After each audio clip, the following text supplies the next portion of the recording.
This episode of the Golf Gaming Podcast on the Sports Gaming Podcast Network is brought to you by Bet365. Bet365 is offering new users a $1,000 risk-free bet. Sign up today at sportsgamingpodcast.com/bet365. And we're also brought to you by Hall of Fame Bets, the sports betting research platform for parlays, player props, and game lines. Download the Hall of Fame Bets app or visit hofbets.com and use code SGPN to get 50% off your first month and start making smarter bets today. And we're also brought to you by Game Time. Game Time has last-minute tickets, lowest price guaranteed. Use promo code CFBX for $20 off your first purchase. All right, D-Gens, welcome back. It's your boy, Boston Capper.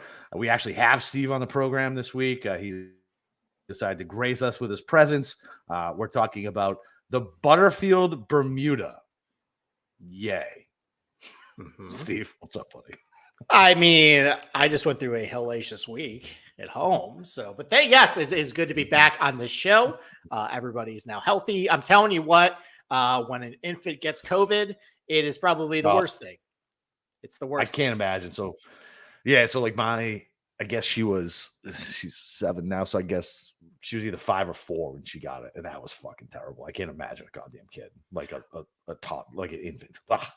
Well, they're tough enough to deal with to begin with.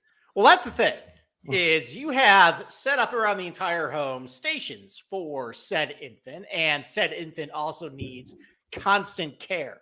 Yes. So literally the world stopped for about 7 days for us where, just because, all right, I decided I was going to take one for the team. I will just, take care of the kid, cross my fingers that the same strain that she has when I had last year and I don't end up getting it. Turns out that was right. I never got COVID, but that was a disaster. She was sick up. She would not want to sleep. Meant I didn't sleep, and it also meant that I could not do a show with you and break down the worldwide, technology championship. Worldwide pants. Yeah, I was calling it the worldwide pants. the nod to David Letterman. The Prestige Worldwide Championship. And I like worldwide pants. Okay, pants. You're old enough to remember fucking Letterman and how awesome he was. Like most of our audience probably is not. But I grew up watching Letterman and Conan, staying up way too late as a fucking kid, and I feel like that's what warped my personality. That and listening to too many like comic relief albums. Yes, Team Letterman over Team Leno. Leno's the fucking worst. And you know what? My cousin, my first cousin, married Jay Leno's cousin. Really? Yeah. They just got divorced a couple years ago after like 20 years of marriage. But like at the wedding, like we were all like, well, how come Jay's not here? Did he have the giant chin too? Just like dude. Yeah. Neil is like the spitting image of Jay. I met him when they got married when I was like, I don't know, somewhere between 8 and 10. And I met Jay when I was like 14 or 15 at like a fucking family function. Okay. So the chin is the dominant gene, I guess. And the hair, even Neil's hair, you know how he has that like coif or cough, whatever you call it, the flip, it looks just like it. It's fucking it kind of bounced around back forth like this. Yeah, exactly that. Yeah. And even with the family relationship, I fucking did not like Jay. But he had cool cars though. He did have cool cars. So. Bad jokes, cool cars. Yes. Well, anyways, it is good to be back on the show. I am, I guess, mildly looking forward to breaking down. I'm just going to say, I'm just happy you're back. Like, I don't really give a shit about this golf tournament. We can break it down. Like, look, there's still money to be made, like we said. I am enjoying our football shows. I did miss you on the football show. It was fun schooling young Cam, going 5-0, and him wanting to go against me and having his worst performance of the week, of the year, because he wanted to disagree with me, who has been, like, once again, like I said, the fucking one goddamn year I don't do the Circa or the Westgate. I am absolutely crushing 5 picks a year. It's a week rather. It's the most frustrating thing in the world. Like I just want to go on like a bad streak, and I can't. The worst week I've had is fucking 2 and 3. Everything else is 4-1, 5-0. I think I have like 1, 3 and 2 week. It's gross, and I hate it. All right. Well, you just set yourself up for a 1 and 4 week. Good. I need one coming up here. Well, you did have one earlier this year. I did. You had a very similar spiel about what you did. I think you went 5-0 or 4-1, and then you immediately went 1 and 4. And I hate the board this week too. So that means I'm absolutely fucked. I think I'm probably just gonna I've been crushing it on props, so I think I'm just gonna stick with the props. Okay. Well, you know what? Maybe on Thursday, then you give. Well, actually, it'll be a Wednesday show. We'll talk about that at the end. But it'll be a little early for props. It will be a little early. But then you know what? You're just going to have to get forced into picking those spreads, buddy. Gun to your head. I went on Steffi Small's show, and pretty much everything I gave out except for the stupid FSU team total hit. So that worked. All right. Well, there you go. Well, anyways, tonight is the golf show. We're going to try to keep it all golf. Talk about Bermuda Championship to start. And then, there's been stuff going on in the golf world that's been off the course stuff with TGL and the framework agreement. And maybe we'll talk about our own little golf game. Lately I've finally been going out a little more lately. So maybe we can talk about that. So, but first we're going to break down Bermuda. Why don't we take a quick break and then I'll give you a Cliff Notes version of what to expect of this golf course. And then we'll break it down. Yes, that sounds like a plan. Let's do that. So listen, Underdog Fantasy, they've got a way to play alongside all your favorite fantasy players all season long. NFL, NBA, NHL, college basketball is back, and college football. All you got to do is simply pick higher or lower on your favorite players' fantasy stats and cash in. So watch along, make your picks, and maybe a little cash over on Underdog's mobile app or website, underdogfantasy.com. When you sign up with promo code SGPN, Underdog will double your first deposit up to $100. That's underdogfantasy.com, promo code SGPN. And we're brought to you by Bet365. Bet365 is the world's favorite sportsbook, trusted by over 88 million players worldwide. Props, size, totals, live betting. Bet365 has you covered. And if you like boosts, you're going to love Bet365. Like a 30% profit boost on your NFL same game parlay. Plus, they even have an early payout offer if your team goes up by 17 points. That'll come in handy for the Dallas Cowboys bet this weekend. Sign up today and choose from your two bonus offers, either a $1,000 first bet, safety net, or bet $5 to get 150 in bonus bets. Just head over to sportsgamblingpodcast.com/bet365. That's sportsgamblingpodcast.com/bet365. Problem gambling, call 1-800-GAMBLER. Yes, and about Bet365, thank you for coming on and sponsoring our network here. I can tell you that it's not available in New York State, but anytime I see somebody post one of the bets they made on Bet365, all the positional bets they beat the market. So good. Yeah, they are. So. I like, think about this, right? So if they're doing a $1,000 first bet safety net, why wouldn't you do that? Like, that's it. I mean, you just it's a free roll for $1,000.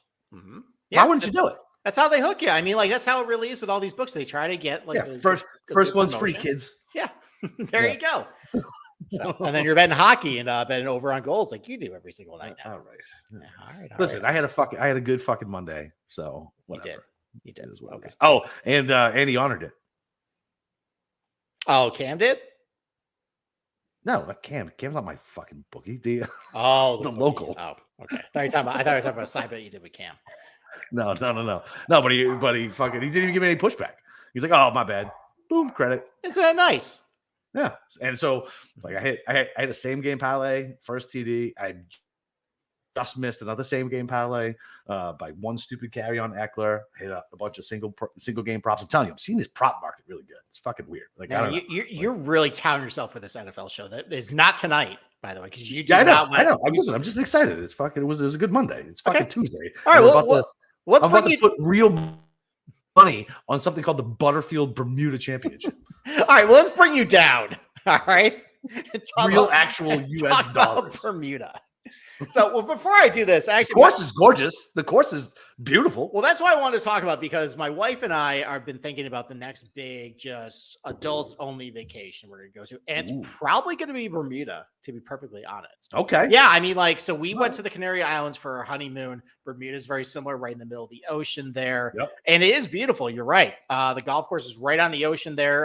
The most picturesque hole is hole number 16, that 230-yard par 3 along the coast there. You guys always see guys screw it up, like, especially the winds coming off the ocean there. You'll see guys just start it way off the cliff, and then it'll just push it all the way to that right bunker there. It's always kind of a favorite of mine for this tournament, because there's not really a whole lot of highlights to be seen at this thing. But so this is at Port Royal Golf Course. This is a Robert Trent Jones. Honestly, have not really seen a ton of renovation through the years. It looks very just straightforward, like a lot of RTJ golf courses. dog legs and, some subtle wavy greens. And, I think the one thing about this golf course that is the highlight is there's a lot of good elevation changes up the hills, down hills, kind of like we saw last week at El Cardinal. The difference is these fairways are a lot more narrower than what you saw last week, where I think Zach Blair hit 26 of 28 fairways and he finished 89th in driving accuracy. Holy shit. That is a nugget. Yep. So, so it's a very short course too. It's only about 6,800 yards. So you're going to see a lot of short approach shots here. I put in my article this week, the proximity chart. I kind of estimated a little bit how that was going to go. Basically, there's a dead zone between 150 and 200 yards. It's really pretty much anything under 150 or specifically under like 125 yards or over 200 yards. There's a couple longer par threes. There's three par fives on the golf course too. So really what you want to look at is guys who are really good with their short irons and good with their longer irons. And then that whole like intermediate, mid iron range, you basically just ignore. That's why I did this week. Focus on just 2 buckets. As far as some other things you want to look at, driving doesn't seem like it really matters here as far as like, it's not that it doesn't matter like in tournament, but as far as like predictive, like a couple of years ago, they play up between Brian Gay, who I think you and I hit it farther than he does off the tee, but he hits a lot of fairways, and he was matched up against Wyndham Clark, who that's bizarre to think about, that Wyndham Clark was stuck in the Bermuda championship, and now he's a major champion. So go figure. But, for every Wyndham Clark or Thomas Dietrich or Taylor Penders does well here, you got Brendan Todd or Denny McCarthy or Brian Gay. So off the tee doesn't really seem like it favors really anybody. It does tend to favor guys who do a little better with the shorter irons, and sometimes this kind of turns into a little bit of a putting contest too. All the winners and most of the guys in the top 10 finish at least like close to the top in putts per round. So, it's kind of just, I'm targeting that this week. Targeting guys pretty good with the short irons, targeting pretty good putters, make a lot of birdies. There might be some weather implications this weekend. So maybe try and get a guy who's pretty good at scrambling up and down, because that's when this thing does get kind of tough. Like the year you hit on Lucas Herbert, just biblical awful conditions, but all he did was just get up and down over the weekend. So because he's a great putter. Well, he's a good scrambler too. So that's kind of what that's why I focused on this week. I mean, the winds down there are fucking nuts. Like they just are. Like whenever you go down to the Bahamas or anything like that, like I would just think about that. I'm like, it's just constant, and it's just never stops, and it's like 16 sustained and then like gusts of 30 just on a Wednesday. It's wild. Yeah, and there's really no protection in this golf course either. Like you got a couple of pine trees, but other than that, if you got wind coming off the Atlantic Ocean there, like good luck. So that's kind of what I targeted this week. And unfortunately, though, I'm just going to say it. This is probably I don't usually cover the opposite field events. And this is probably the worst odds board I have handicapped in my tenure at SGPN. This thing is just, it's gross. It's gross. But sometimes I'm like, okay, like, there's stuff down in the card there. Right. But the problem is with a lot of these prices this week, like you're paying juice on a top 30 on guys like Austin Smotherman. Like, I don't want to do that. Nope. No, thank you. So I'm going to be honest, kind of ashamed for the card I'm going to put out. It will be an accurate card though, because unfortunately I actually had Eric Van Rooyen 90-1 last week, and I forgot to tell my producer to put it on the card to kid it out. So sorry. No tout cash, but real cash for your boy. Hey, real cash works, man. It did. That was a nice little payday. And I realized, I never actually told anybody. Yeah, it was funny when you texted that. I was like, this sucks, because that specific player is somebody I would never bet, because if it was somebody I would have bet, I would have been able to just lord it over you and like be angry about it. But like I didn't even pretend, because like now he knows I would never bet EVR. So that's fine. Yeah. If I was on the show last week and I said I bet EVR 91, you would have went 10 minutes saying how big of a dumbass I was for that. Yeah. And by the way, you got like, what a luck box fucking like whatever. Like whatever. It is what it is. Look, it is what it is. Yeah, like, listen, what a Sunday. What a Sunday. Well, and Kuchar was up 6 on Saturday. Yeah, well, Kuchar fucking blows. my man Viegas fucking went 6 under, fucking bogey free, and it didn't. You know what I mean? Like, that's usually good enough to fucking win a tourney. Yeah, Well, not a golf course that had giant greens and 90-yard fairways. Yep. So, all right. Well, let's start breaking down the odds board. So let's start talking about everybody under 30-1 this week. Gross. So your tournament favorite is Adam Scott.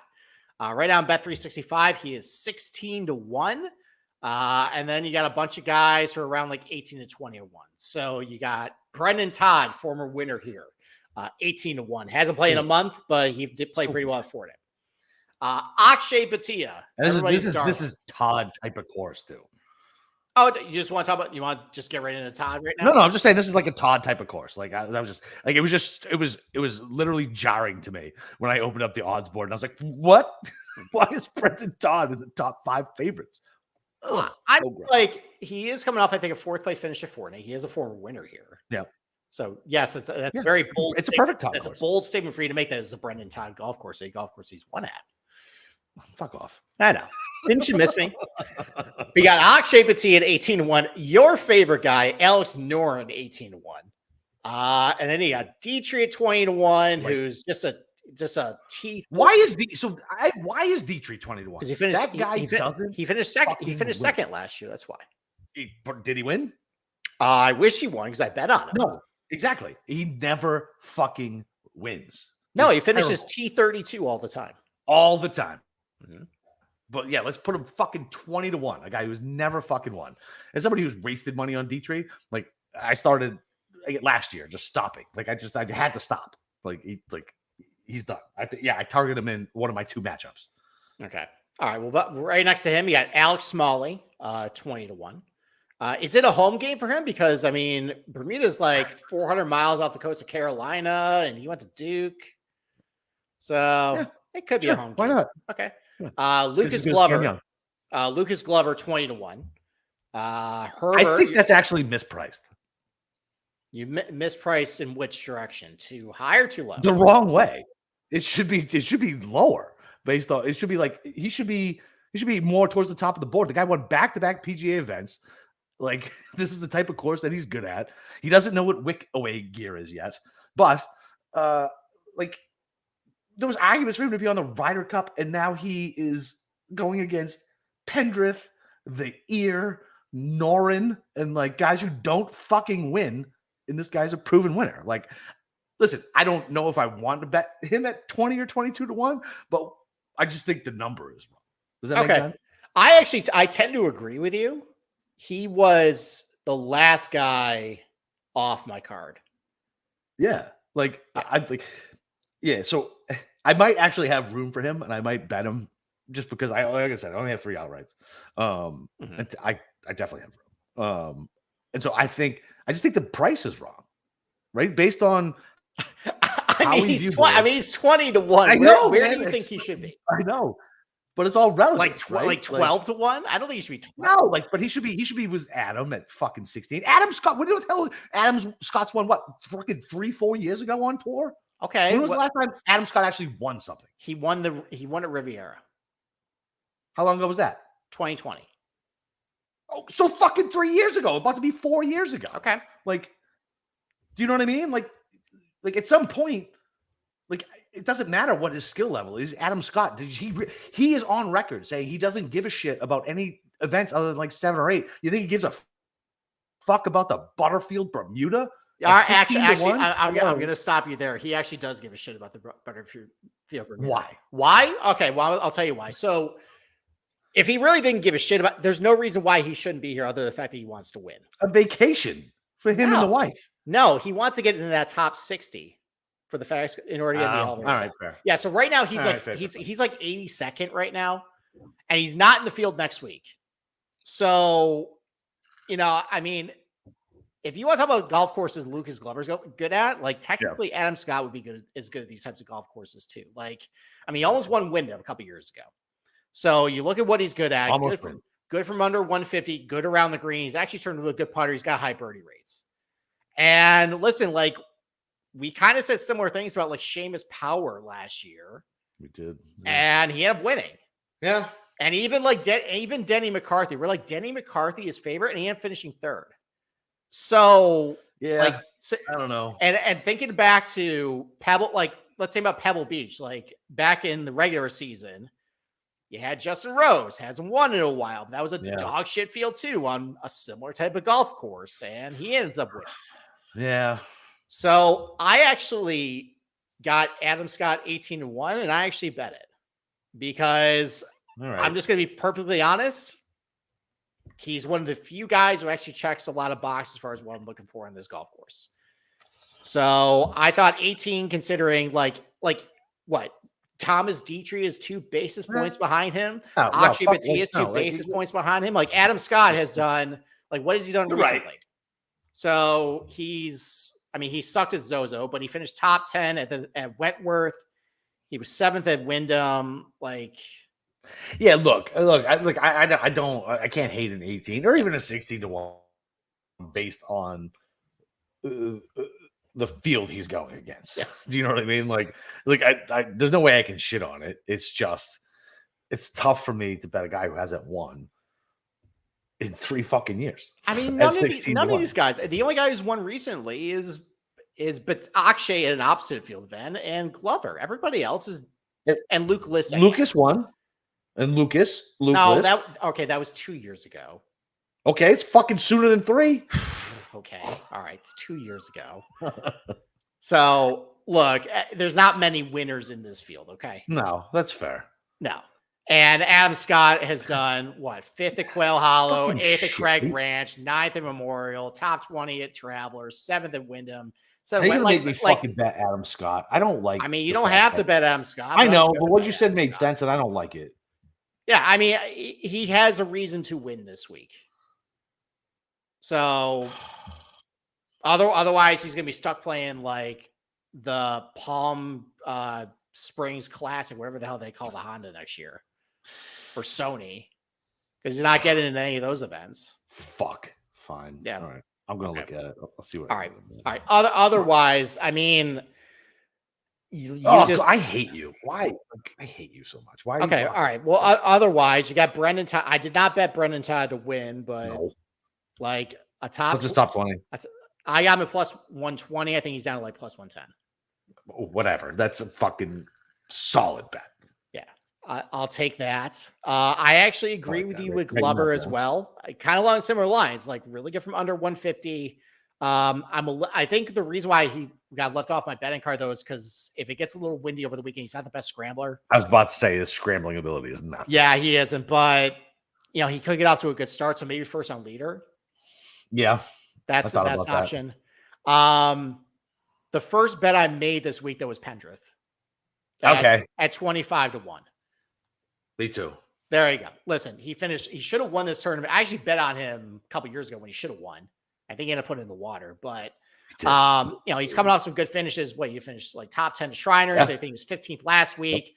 Guys playing well recently. Bombs it. Yeah. So I'll just bet Pendrith. I mean, I always bring up this metric. So in the last 2 years, he's been within 5 of the league, going to the final round 7 times. It's second most in this field. I like that. Yeah. So that makes me feel even better. Yeah, he gets in the mix a lot relative to everybody else. So and it's not like there's a bunch of killers here who, you know what I mean? That will, like, if he's in the mix on Sunday, that he's going to be like looking across and like shaking in his boots. You know what I'm saying? Yeah. And speaking of a guy who's not a killer, but who I bet anyways, Ben Griffin, I bet him too. Okay. Yeah. He should have won last year. Should have won Sanderson. So showing he can get in the mix at least recently. Again, similar to Adam Scott, though, like I can see why looking at his profile, he would be good here. Like he's a disaster off the tee, but if that doesn't really matter a whole lot here. Absolutely awesome with short irons, really good around the green, great putter, especially on Bermuda. Yeah. So that's funny. So I like when I was looking at matchups, you could tell Griffin, the books like Griffin because they're baiting you into matchups with like the higher echelon guys. Mm-hmm. And I'm like, okay, so that made me look a little deeper into Ben Griffin, especially how many weeks ago was it when you were cussing, screaming about when he was in the lead and you only bet him like a top 30 or 40 or something like that? Oh, it was Sanderson. It was about a month ago. Sanderson. Yeah, because I think who did I have in that playoff who lost? I had some piece of that playoff and it didn't work out for me. And then you were touting Griffin, didn't bet him outright, and it looked like he was going to run away with it for a minute. Yeah. Too, so yeah, I mean, I'm working out okay, but yeah, you worked out fine. But no, listen, listen, I'm not proud of this card, dude. Whatever. But I'm not betting Doug Gim 30-1. No, it's gross. I'm not betting Mark Hubbard 30-1. Hubbard just got cut last week, didn't he? I'm not betting Davis Riley, who's a disaster now, 35-1. Yeah, I'm not betting Lance O'Griffin 40-1. Nope. I'll take my lumps. I'll just bet 3 guys who I think can actually win this tournament. All right, so you bet Scott, Griffin, Scott at 18, Pendrith at 25, Griffin 25. That's the outright card. Right, I'm not proud of it, but no, just whatever. It is what it is. I technically just did an outright, so I don't give a shit.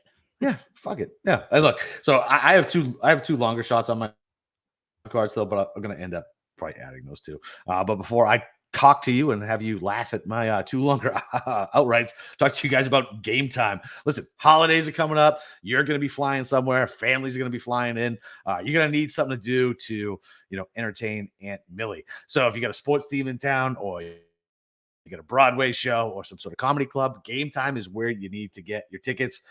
Fast deals. They have flash deals all the way up to last minute, so you get the best prices on it. Easy to buy, easy to find. If I can figure it out, you can figure it out. And the thing I love most about it is you get your seat view, which is somebody who grew up going to Fenway. You need to know what your view is like from your seat, because you buy a right field seat in Fenway, you might have a stanchion in front of you, and that's no fun. So you don't have to plan months in advance. Plus, the Game Time guarantee means you'll always get the best price. And if you find tickets in the same section or row for less, they'll credit you 110% of the difference. So snag the tickets without the stress. Download the Game Time app, create an account, and use promo code CFBX for $20 off your first purchase. Terms apply. Again, create an account and redeem code CFBX for $20 off. Download Game Time today. Last minute tickets, lowest price guaranteed. And last but not least, Hall of Fame bets. Win bigger by betting smarter this NFL season with Hall of Fame Bets, the sports betting analytics platform for parlays, player props, and game lines. Research all your sports with historical stats and data. You can enter any parlay into the Hall of Fame Bets revolutionary parlay optimizer tool to get hits broken down by leg, as well as an expected probability for the entire parlay. Sort players by hit rate for any bet to learn which plays are hot and which picks have value. So stop betting in the dark and join over 30,000 users researching with Hall of Fame Bets to craft more intelligent, data-driven parlays. Download the Hall of Fame Bets app or visit hofbets.com and use promo code SGPN to get 50% off your first month today. Start researching, start winning with Hall of Fame Bets. Okay. Boom. All right. Before we move on to your losers, one other position I had up here. You hate this guy, but Alex Noren, top 20 plus 125. If it's going to get windy over the weekend, I want a guy like that. All right, fine. I don't hate a top 20 on Alex Noren. I hate outrights on Alex Noren. No, I know. I'm a little smarter than that. So, although watch him win now. Yeah, exactly. We should actually just bet him now. You probably should. I mean, all right, fine. 20-1 Alex Noren. Add that to the card. But look, I mean, like he's really good at these types of tracks. Like some of the comp courses that Data Golf mentions, like Albany and Detroit Golf Club, TPC Craig Ranch, and he's really good at those places too. Like Pebble Beach, I think he's got a decent finish there as well. So, I think he's got like a top 20 here in his lone appearance. Good at those air comp courses. If he gets windy, it turns into a little bit of an up and down game over the weekend. I trust him probably more than anybody in this field. So, okay, yeah. He's basically the Denny McCarthy in this field this year. Okay, I can buy that. Okay, that's fine. I can buy that. All right, now let's talk about some losers. So I have recommendations for losers if people want to bet down the card. I didn't do it, but I have recommendations. You're such a prick. But so here are my 2 losers who are guaranteed to lose. Okay. So Adam Long at 65-1. Okay, I have him highlighted. Okay. All right. Super accurate off the tee. Mm-hmm. He can putt. He played last week. That's my analysis. He did. He's a pretty good scrambler. I mean, honestly, Adam Long fits the profile of. I just worry about it. What's his putting on TIFF? That's the only thing I worry about. That's really specific, though. I know. Just do regular. And he's 65-1. What the fuck am I? Just do regular Bermuda. Yeah, it's going to work out. He's fine on that. I like him for a top. I like him for a top 20 too. Okay, I can buy into that. I didn't love the price. I think I was paying like plus like 170. I think for it. I saw. I'm like it's Adam Long. I don't know if I want to do that, but I'm fine with that. Like Adam Long. Like and again, like think about these like guys who've been winning these tournaments that like just aren't like the main top of the card. There, like your EVRs, your Luke List. Like these are guys who are just veterans who've been around the block. Yep. You know, they know kind of what he like another guy like next to him, Troy Merritt, kind of a similar vein as him. He bombs it. No, huge eagle rate. No, Troy Merritt doesn't bomb it, dude. Yes, he does. That's why he hits all the eagles. No, he's one of the most accurate shortest play. He's essentially Adam Long. Who am I thinking then? I have no idea who's the long guy with the bad goatee. I have no idea. I don't know. It doesn't matter. Just move. It doesn't matter. But anyways, you know, so Troy Merritt has a couple good finishes in the top in the FedEx Cup Fall. He's got a couple top tens now. He didn't play well last week, but again, like he's okay with his shorter irons. He's good around the green. He's a decent putter. You know, again, that's the type of guy who would do well here. You know, and like pick one of these things off. Fine. So I don't hate him. All right. So who's the other guy you like down here? You know. Who played well last week? Who's my guy? Vajegas? Yes. He's 130 to 1 after just coming in second on a coastal course. Like, talking about a vet who's been around the block. Why not? Like, this field is worse than last week. He's feeling himself. Golf to me is a game where if you're in good form, that means a lot. And dude needs a win. And I just love him. So, yeah, he's first round leader. And fucking, I'm going to bet him 130 to 1. That is fucking insulting. A guy who just came in second last week and had a shot to win. He's 130 to 1 in this field. It's a huge value. Excuse me. Okay. I mean, I think he was like 300 to 1 last week. Yeah, fine. 130 to 1 in this field. All right. I mean, you're buying top of the market, but okay. Yeah, listen, it doesn't matter. All right. If he wins, he wins. A couple other guys. So I had a position on Vince Whaley last week. And that was really tilting. Did you? That was really tilting. What'd you have, top 20? Top 30. Okay. And he went, I think, 5 over on hole number 7 on Thursday and Friday. And I think that would have put him at like T22 if he ended up not doing that. That's always the worst. Like, actually, like, I think because he made the cut on the number, but he would have been like 10 under heading into the weekend. Like, and only a couple shots off the lead. Well, that's always the worst. Yeah, I hear you, because I had the ear for a top 20 and he ended up fucking me falling off over the weekend too. Yeah. And it's like, so for anybody who is new to this and listening, God bless you, first of all. And then so degenerate golf gamblers will look at what happened on a Thursday. I will text Steve on a Thursday on a missed putt. And I'll be like, that just fucked my positional. That is the type of shit that you do when you golf bet. You're worried about every putt every day. It's super fun, not stressful. Yes, I know. It's quite a tilting sport. But anyways, so if you're looking for a lot of the reasons you liked him last week, I mean, you probably can like him again this week. Now the problem though is like just historically really bad from under 150. But he's good around the green and he's a good putter. Right. And he's been hitting his irons better, at least this fall. So I think like he's probably hanging like a 70 to 1 on him. All right. For an outright. That's not bad if you want to bet that. No. I mean, his positionals are kind of garbage, but that's not terrible. So if you want to go back to Vince Whaley, I can see that. He played a lot better than what he showed. Okay. Patton Kazire, again, another type of guy who does well at these types of tracks. Like he's won Mayakoba. He played okay last week. I think he had like a top 30 finish. Good with his short irons, good Bermuda putter, good birdie rates. I mean, 70 to 1, but yeah, whatever. 70 to 1, dude. He's a veteran who's won a couple of times on tour. You know, that's not bad. If you want to bet a positional on him or anything, that can work. Peter Malnati tends to just do well here too. I think he actually was in contention a couple of years ago for a win, because all he does is gets it up and down. That's useful for over the weekend if it gets really windy. Yeah, that's another name to consider. Scott Piercy played well last week. Another kind of veteran guy who tends to kind of rear his ugly I know it's head. election week. He might be distracted. There was an election today. That so is true. That is might be very too true. busy going down a rabbit hole on which lizard person won what election. Well, maybe he'll get his way and he'll be in a good mood. I don't think so. Some Democrat won Kentucky. That can't make anybody happy. That's not good. Austin Cook. He played well last week. God, I haven't heard that name in fucking forever. Well, he played okay last week. I think. What did he? Yeah, that's fine. I'm just saying I haven't Yeah, but again though, good with the short irons and he can putt and he's good around the green. Okay. Like that's and he hits a lot of fairways. Like that's the type I think you want to if you're going really down the card, go for that type of guys. Because this is one of the few tracks that those guys can actually compete. Yeah, I agree with that. So those are a couple guys I like, but that's really about it.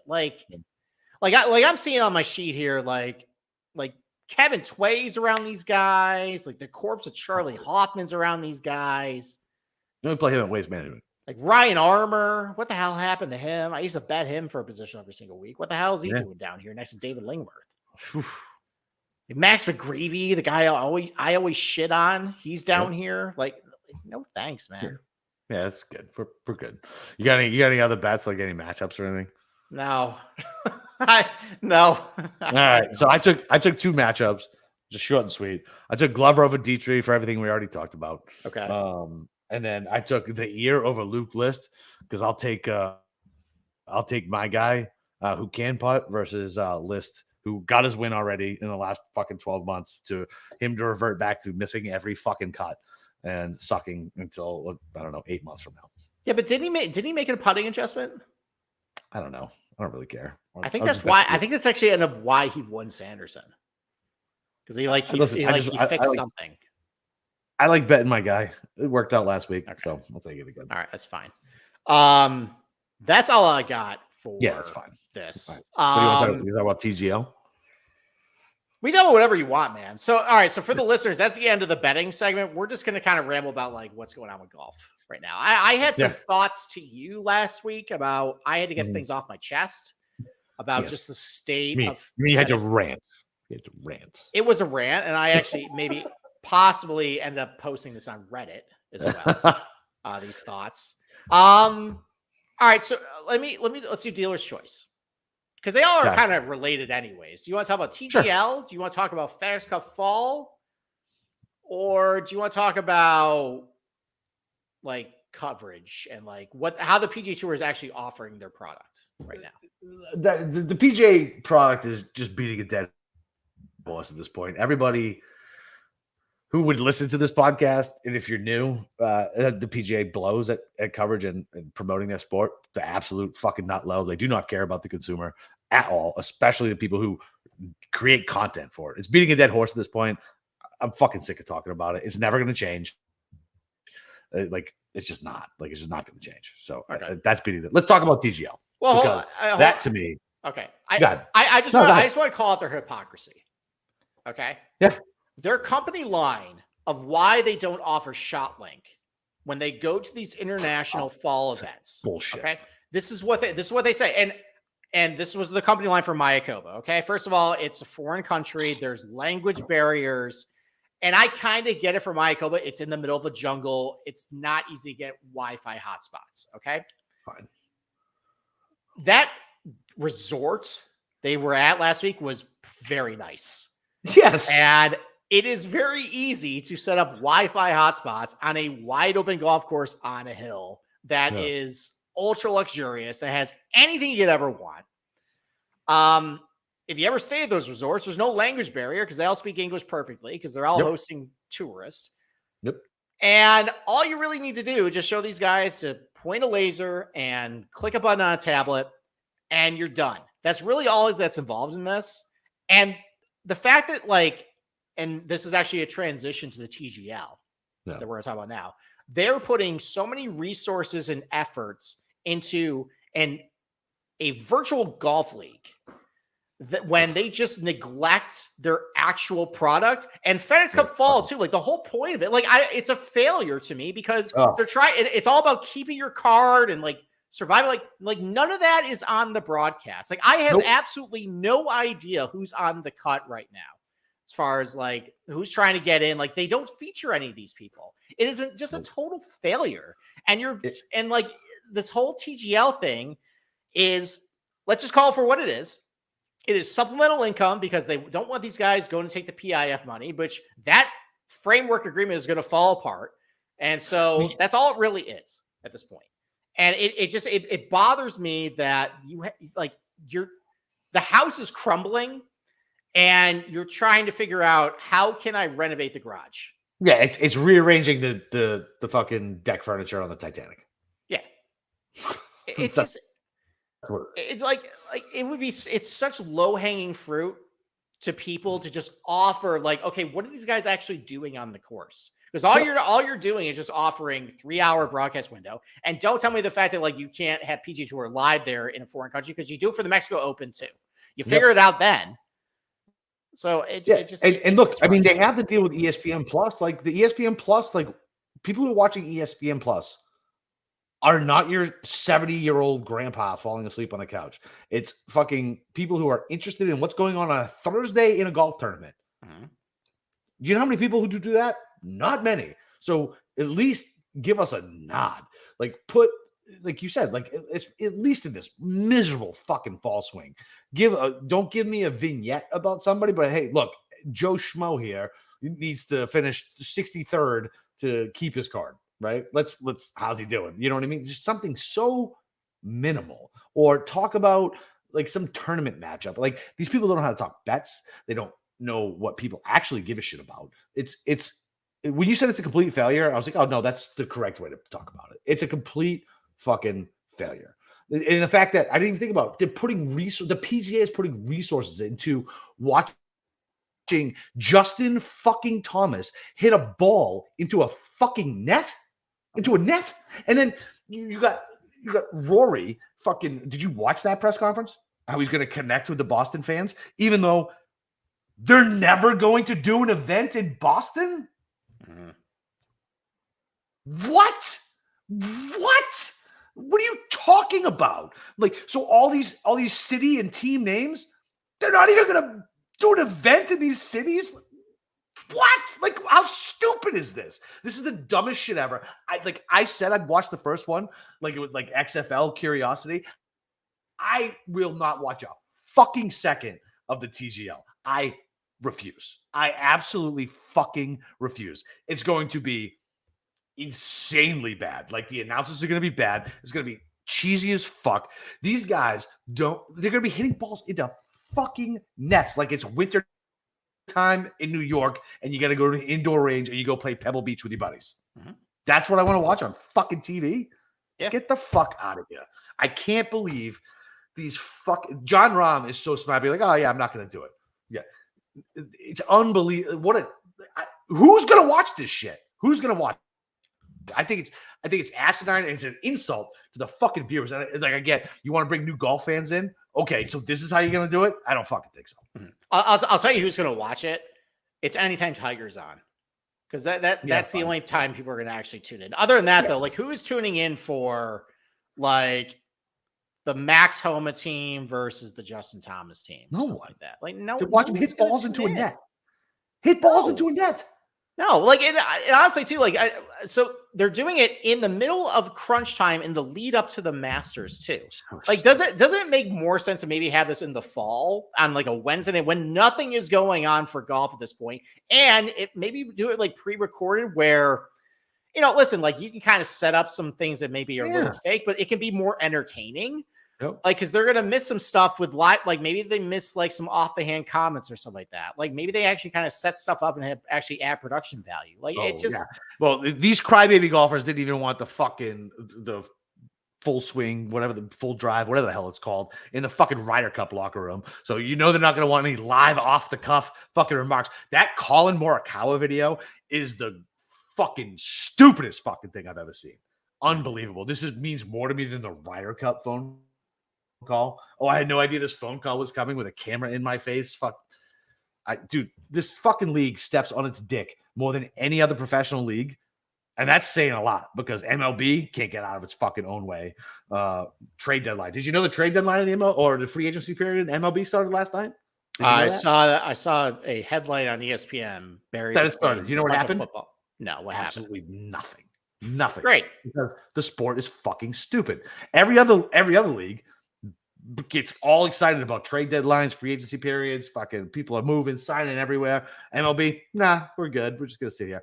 NHL, forget about it. Niche sport, I love it. I don't even try to press it on anybody anymore. The NFL, all anyone's talking about this season are the refs. Think that's good? Probably not. But they give a shit about hosting corporate events over in fucking Germany. They step on their dick. Everybody else does it, but nobody steps on their dick more than the PGA Tour. We text about it all the time. I get so fucking frustrated covering the sport. So frustrated. And I guess I love getting on the mic and talking about this with you. Like not this part of it. I love just talking about golf.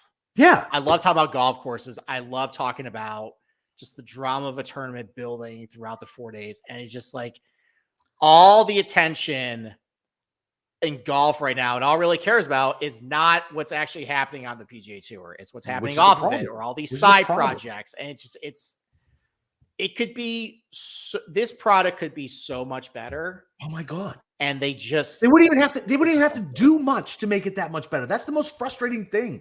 Like, it's not like they need to, I don't know, invest a shit ton more money or do anything different. They just have to change how they cover it. And like Sundays, like the drama that you show me 10 golf shots on you know what I mean? Like, it's just, it's so frustrating. Like, well, how about this? Like, I was thinking about over the weekend, like how they failed to build up a new star post Tiger. And you had the perfect opportunity at this last event with a guy who went from college to the Ryder Cup in 6 months, and he was buried down the tee sheet and treated like he was Troy Merritt. I saw 4 putts from him on Thursday and Friday, and that's it. And that is why you don't have people who care about anybody other than like Rory and Tiger. Right. And the reason, and you're 100% right, because people, even in America, who like Americans love to root for Americans, but people would get behind this kid.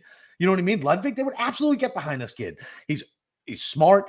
He plays his balls off. You know what I mean? Like I don't know.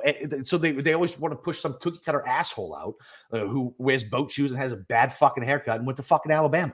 You know what I mean? Like the same, we don't care. Like Americans don't identify with the country club fucking asshole. He was literally the villain in every movie we watched growing up. No one's going to root for him. Do you know what I mean? Like he was the bad guy in every 80s movie. And you want us to root for him now? No. Give me the Dirk McGirt. Give me the fucking Harry Higgs. Give me the guys who have a different backstory than their daddy was in finance or their daddy was in oil, and he has the same fucking stock swing as every other dickbag who plays golf and came up with money. Like it's like there's a reason why the NFL works, why baseball works. You know what I mean? And why the NBA works. It's all about the backstory and rootability of your fucking superstars. Like they have them, they don't know how to use them, and they keep trotting out the same old fucking act over and over and over again. They're doing the Einstein thing. They're pounding their head against the wall and expecting a different fucking result. Okay. And they're not. So let's talk about next year. Like they can't keep this FedEx Cup Fall swing as is, right? Like the ratings are horrible. No one is showing up for these things. Like even if there's got sponsors saying please come, like they can't get anybody to come. Like you can't have this slow death march over 7 tournaments and expect like people to actually care about this thing other than us. Yeah. Like this all seems really pointless. Like there's guys who finish outside the top 70 who didn't make the playoffs. They just haven't even shown up to this thing. They're going to keep their card. What legitimately is the point of this thing? Other than the fact they're like, oh, just get inside this top 10, like, you know, or top 60. Like that's it. Like what about what consequences really has there been for this fall swing? And there really hasn't. None. There's been none. And listen, like I know I'm grumpy on here a bunch and things like that, but like dude, if you can't get me to give a shit or you to give a shit about this tournament, how in the fuck do you expect the average person or even somebody who likes golf like we have colleagues in this industry who aren't even covering these things? No, like Brian Kirshner hasn't done an episode in 2 months. Andy not? Lack's doing our stuff. Yeah. And I continue to trot this stuff out because it's gambling. We're for a gambling network. Like I feel like we should be covering it, but like that's a problem. That's a problem for your sport when like the people who actually are like the hardcore, like into this stuff and who try to get other people into it. Do you know what I mean? Like, we are the people who are at, we're the people who are like parties and get-togethers. We're like, hey, golf? Do you know like hey, you should watch this. This is a new golfer. Like, we're the ones pushing the sport and the brand. Do you know what I mean? Like, for free because we love the sport. And what do we get for it? That's what we get for it. A big fuck you. Uh-huh. Hey, here's Rory. Here's some very carefully written out talking points about his new awesome virtual golf league. Oh, and by the way, there's some shitty tournament in Bermuda this week that no one's going to give a shit about. We're not sending any anybody down there to actually cover it or give any data for it. We'll see you guys at the Masters. Great. Yeah, I mean, like you also have they got the net bank going on right now, which like I thought about if we wanted to actually cover it, but like it's the same problem. Like you got like 10 guys are really good up there, and like I just the DP Europe World Tour is now a feeder system into. It's basically rich man's Corn Ferry Tour. I don't care. I don't watch enough of it. But you also have Max Homa and Justin Thomas going over to play that instead of like any stuff. And Justin Thomas, technically, like he should be playing right now. He didn't qualify for the playoffs. Like, it doesn't matter. He's going to get every sponsor obsession. And I know. Fucking everybody's going to fucking dude. He'll be on the Ryder Cup 2 years from now, and he's going to be playing just as fucking bad. Yeah, and actually, come to think of it, I don't think Shane Lowry finished inside the top 70, and he hasn't played a single one of these things. No. So what's the point? There's no. What's the point of any of this? This is fucking depressing. It is. All right. That's all I have. I'm sorry to any listeners if you put up my rant. No, listen. I feel like anybody who's following this event or listens to us. Like, they get it. They probably feel the fucking same way. Like, what I just yelled about felt very cathartic. Like, that felt good. Like, we haven't done one of those. We haven't done one of those rants in a while. But I spend like 2,500 words a week breaking down a golf course, and I legitimately love doing it. And just like you get to the actual tournament, and it's like, well, this is garbage. Yeah, it sucks. So it does. And look, I don't know. Listen, hopefully it'll turn around. We're still gonna fucking watch, and we're gonna bitch and complain, and we're gonna do what we do. But guess what? Still gonna watch. Still gonna bet on it. Still gonna enjoy it because we love the game of golf. And I'm not gonna let the PGA moron executives ruin it for me. Like, I'm stubborn enough where like, you won't take this away from me. I will enjoy this whether you're good at your job or not. Right. So it's the old Mark Wahlberg line from The Departed. Oh, who are you? I'm the guy who does his job. You must be the fucking other guy. Well, the other guy is fucking the PGA Tour executives. They don't know what the hell they're doing. I don't know. Hopefully we can get some new blood in here within the next 10 years before I fucking die, and we can actually get some good coverage, and they can actually service the people who care about the product. Yeah. And honestly, I think you want this product to continue to be bad because I am sending you very humorous gifts and salty jokes that really crack you up. And I'm at my best when I'm really salty. Apparently. Oh, they're absolutely the best. Like, I legitimately like crack up laughing. I think it was like walking around like a CVS. I was in a CVS getting like a I don't know, medicine or something like that. And you sent me something. I was fucking like, I like audibly like guffawed, and like people looked at me. Like, see, I don't need to be on X or Twitter, whatever the hell they call it. You just got me. It's a one-man feed. That's it. One-man feed. Exactly. All right. So we went on our rant. Listen, it is what it is. Everybody who listens to this loves golf too. It comes from a place of love, our irritation, I would say. It's like yelling at your kids. That's just basically what it is. But typically we're on Thursdays. This week we'll be on Wednesday because Steve is auctioning himself off in a charity auction for a date. That's not what's happening. Oh, is that? I thought that's what you said. No, I'm not auctioning myself off. Oh, No, okay. it's a charity silent auction for a human resource nonprofit around here that Cool. my wife is linked up to. So it's actually at a very nice golf club. Very nice. I might be scouting out for membership opportunities Oh, boy. later on. So All right. we'll see.